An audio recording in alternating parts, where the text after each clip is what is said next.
প্রায় 4 ঘন্টার চেষ্টায় রাজধানীর শহীদ সোহরাওয়ার্দী মেডিকেল কলেজ হাসপাতালের আগুন নিয়ন্ত্রণে আনে ফায়ার সার্ভিস।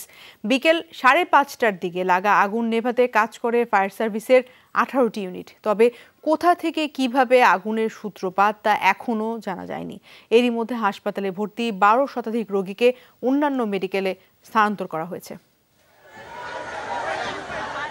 সন্ধ্যায় হঠাৎই আগুন লাগে হাসপাতালের নতুন ভবনে। ভবনের ভেতরে তখন 1200-র বেশি রোগী, কিন্তু ফায়ার সার্ভিস ও উপস্থিত জনতার সম্মিলিত চেষ্টায় দ্রুততার সাথে সবাইকে বের করে আনা সম্ভব হয়। ফলে কেউ হতাহত হননি।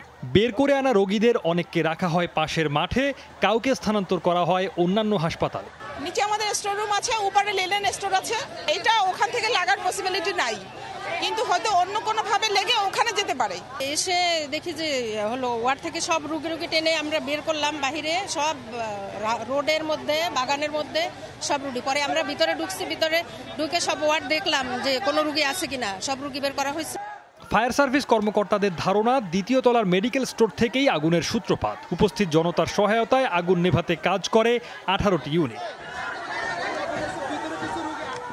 উদ্ধারকৃত রোগীদের সেবায় ডাক্তার ও নার্সরা নিয়োজিত রয়েছেন বলে জানান হাসপাতালের পরিচালক।